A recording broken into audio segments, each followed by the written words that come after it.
तो सीताराम जी महाराज की स्तुति, प्रार्थना, उनका नमन। और सीताराम जी की जो स्तुति है, भगवान राम जो है नारायण है। दशरथ जी के तो पुत्र हैं ही,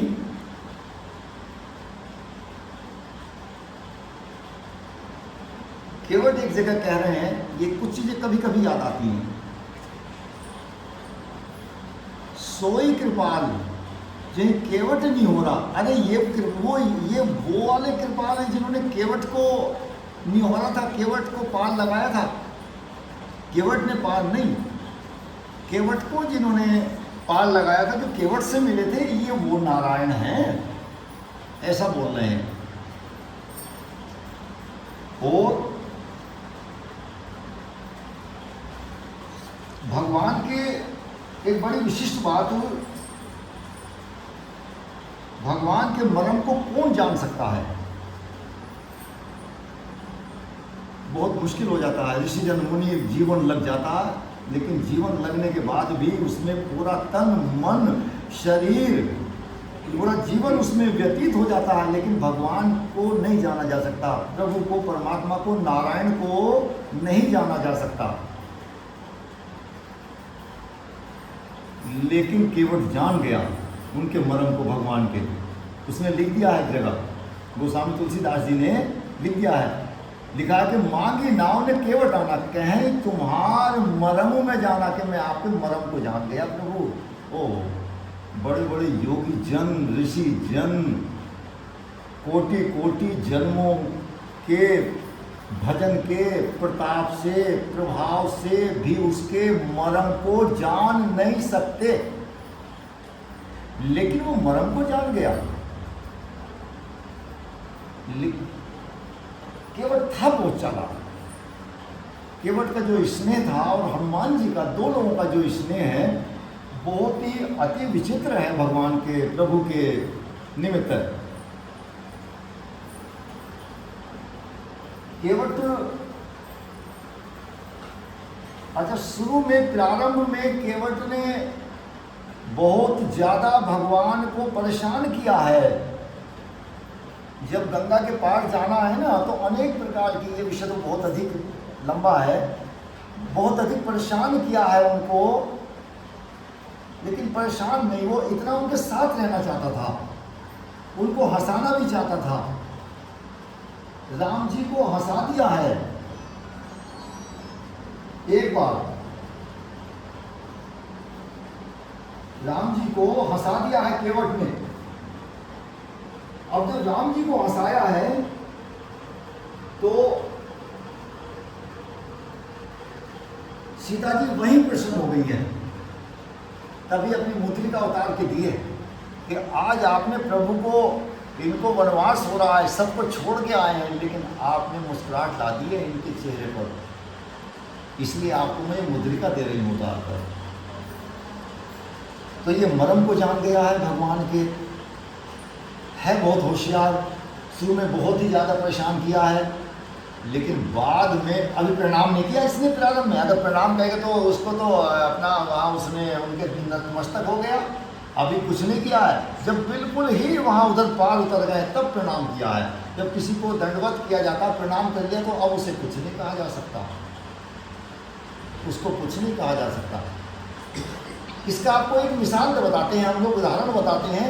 एक प्रजाति होती है जिसको उसको बोलते हैं बेरूपिया बोलते हैं, बहुरूपिया बोलते हैं। जगह जगह आते हैं वो लोग, और किसी का भी रूप धारण कर लेते हैं। किसी इंस्पेक्टर का ले लेंगे, पुलिस का ले लेंगे, और बड़े से बड़े उसमें चले जाएंगे किसी व्यक्ति के पास, उनको डरा देंगे, धमका देंगे, कुछ नहीं बोलेंगे, बहुत डरा देंगे, धमका देंगे उसको, और बाद में उसको जब बता देंगे उनको चाहिए कुछ नहीं, होते हैं ईमानदार, ऑनेस्ट होते हैं, बाद में नमस्कार करेंगे वो।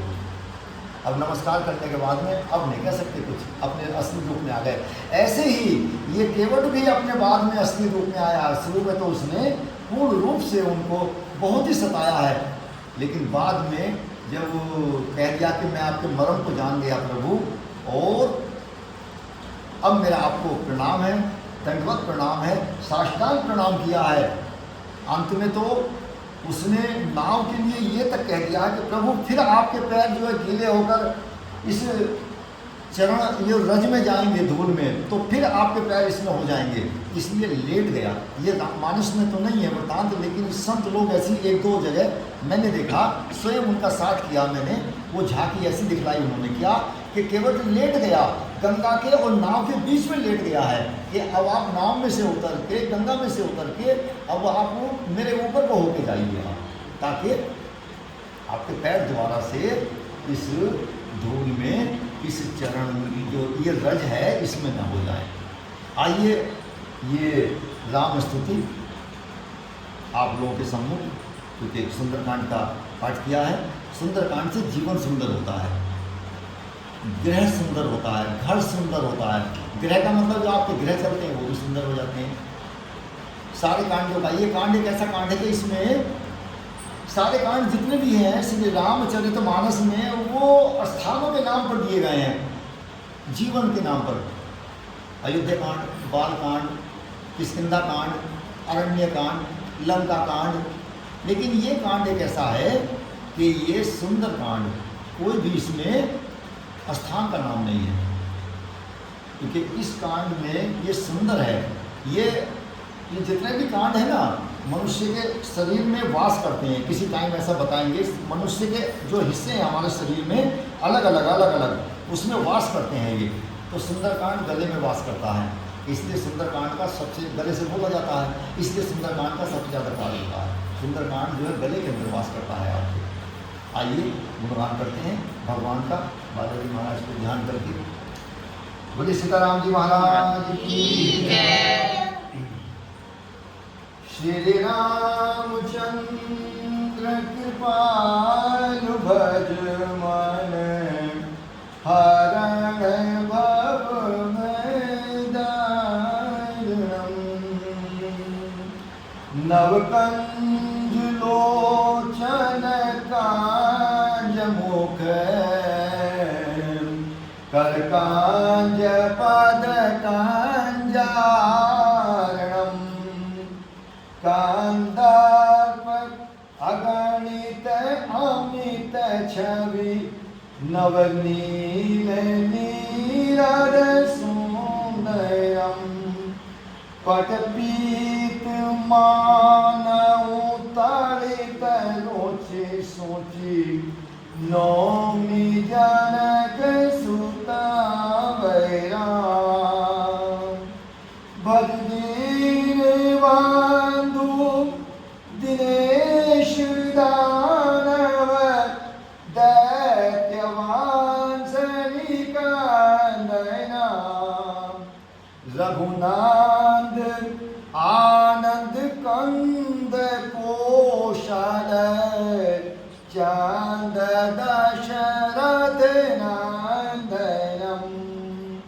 सिर मुकुट कुंडल तिलक चार, उदार अंग विभूषणम्।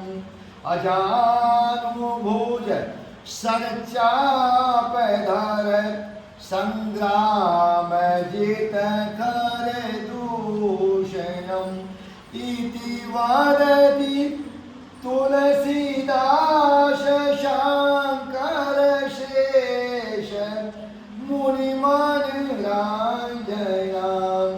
मम हृदय कांज निवास कुरु, कामादिखलदल गांजनम्। मनुजाहि राचहि मिलहि सो, वरु सहज सुंदर सावरो। करुणा निधान सुजान शीलो, सुने साने हु जानत रावरो।